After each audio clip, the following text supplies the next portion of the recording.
Okay, let's continue with some slides before going into the simulator, okay? So what happened with the scanning of the external environment? So you guys, with that checklist of the STEEP analysis, you guys were like trying to understand what's going on in terms of sociocultural, technological, economic, ecological, and political and legal factors, okay?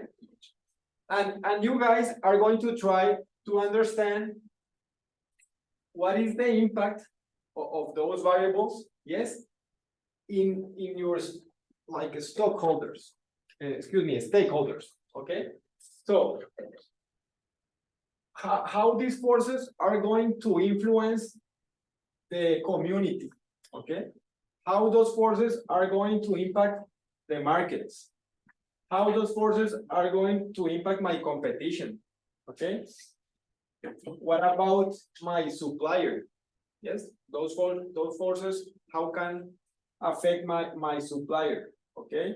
The government, okay? All those are stakeholders, right? And finally, the interest group, okay? So you are doing an analysis from the top, yes, which is the environment, and you are going to the bottom, but there's like an intermediary stage, which is the industry, yes. And with that analysis, you guys are trying to select the strategic factors that are going to be useful for your organization, yes, in terms of what can be an opportunity or what can be a threat, okay? So this is like the frame of the analysis that from the environment, how are you going to appropriate those variables for your industry, okay? And now we move to the famous forces driving industry competition, yes. Those 5 forces were one of the questions of the Kahoot, yes. And the author, yes, that creates this concept was Michael Porter, okay. What do we have here? Which are the 5 forces that are going to have one impact in the industry, yes? So first you have potential entrants, okay? You have the bargaining power of the consumer, the customers, okay? But as well, you have the bargaining power of suppliers, yes, the ones that deliver to your organization the raw materials and the packaging material, okay? Another force is the threat of substitute products or services, yes? Do I have one product that is like very important and it is not easy to replace for my consumer, or my consumer can find in the market different alternatives, okay? And we have the power of other stakeholders, which can be unions, governments, special interest groups, okay? So what is the threat of new entrants? That new entrants to an industry bring new capacity, a desire to gain market share and substantial resources, okay? And what can be considered one entry barrier? An obstruction that makes it difficult for a company to enter an industry. And I will give you here one tip for the simulator, yes? How many products do you guys have in the simulator? Yes, 2, A and B, right? Product A, it is one product that is going to be growing in all the periods that you guys will be playing, yes? So it's going to be like a very important product at the end. So probably you as a company, you should consider try to create this entry barrier. Yes. And how can you create one entry barrier? If you, for example, build or invest a lot in facility of product A. Yes. Because if you have an important factory since the first round, you are building one entry barrier, because if someone at the end is showing that this product is growing so fast and try to begin to make the investment in order to increase the factory, probably is a little bit late, because probably there's more than one competitor that already create that facility investment for A so big that is going to be an obstruction for others. Okay. We have here other types of barriers to entry. The minimum economies of scale, which is kind of related with the one that I was explaining. If your size of the factory is so big, you produce an enormous volume, you can have a very small fixed cost per unit, no? Because the fixed cost of the factory, if you divided that fixed cost by an amount of units that is bigger, this fixed unit cost is going to be small, right? Product differentiation, capital requirements. So sometimes it is important to have the money, no? So probably in the simulator, you guys can lend money from the bank, no? Probably this can be a good idea in order to make that facility investment especially for product A. Switching costs, access to distribution channels, okay? So sometimes when you are present in one important distribution channel and you can sign one exclusivity contract for your company, like that, you are building a barrier to entry for the competition. No, I remember that Colgate-Palmolive used to have some wholesalers, and with those wholesalers, Colgate used to sign one agreement, and you cannot find in those wholesalers products of competition, like for example Procter & Gamble. Okay. So like that, you are building barriers to entry. Cost disadvantage due to size and government policy. Okay.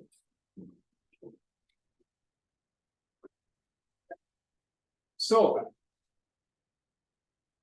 in most industries, corporations are mutually dependent. I don't know if you guys have heard about game theory. Game theory is like one topic or one subject that, for example, if you are studying economics, probably it's going to be in the pensum. Yes. What is game theory? Game theory is that a competitive move by one firm can be expected to have a noticeable effect on its competitors and thus may cause retaliation. Yes. Like you are not acting by yourself. Yes. When I entered to the classroom, I saw you guys playing chess. Yes. And when you guys play chess, you make one move and you are waiting what is the competitor going to move, and like that you are going to plan. Yes. So like that is going to be in the simulator. Yes. You guys probably are going to react to what the competition is proposing to you. Okay.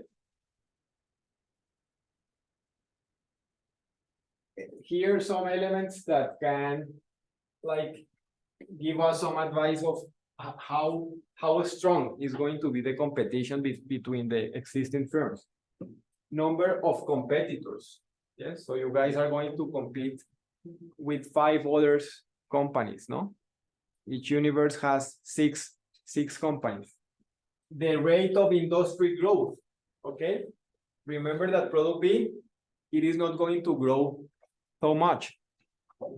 Yes, product B is more like in the maturity phase. So that product is going to be really, the competition over there is going to be really strong because it's going to decrease, okay? Product or service characteristics, amount of fixed cost, capacity, okay?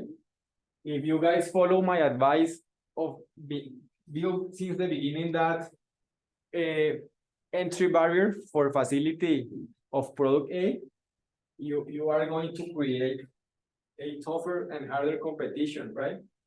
The height of exit barriers, yes, and diversity of rivals.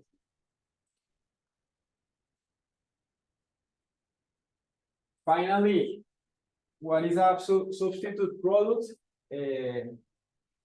That your product it is not like in the consumer can have more choices than the one that you are offering. Okay, so when your product can be replaced for another substitute product, you are in a more difficult situation, right? Because like there are more choices. However, when your product is unique, you are in a less competitive industry. Okay. And the bargaining power of buyers, it's going to depend, no? If there are many buyers or if in your industry you are going to find few buyers, no? If you are facing a lot of buyers and a diversity of them, it's going to be easier, right? But if the buyers are few buyers and with a lot of bargaining power, so it is going to be difficult because you probably need to make a lot of trade promotions, yes, and your margin is going to decrease. Okay.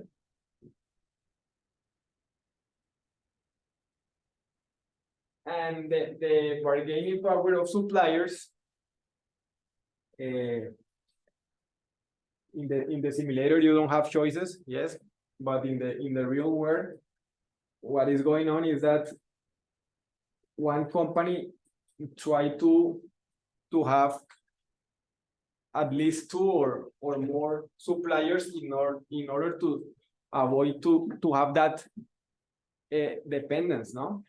And especially nowadays that we have like disruption in the global supply chain, yes, probably it is not a good idea to be dependent on one supplier, no? Especially if the supplier is located in a lot of miles or kilometers away from your organization, no? Probably you try to look or to develop the idea of trying to develop the nearshoring, right? Try to develop suppliers close to your location in order to avoid that dependence and those disruptions of the global chain. Okay.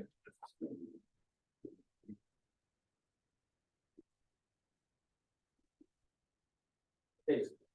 What happened? How can a buyer be powerful if the industry is dominated by a few companies? If there's a unique product or service, if competitors are not fairly available, ability to forward integrate, and importance of product or service to the industry.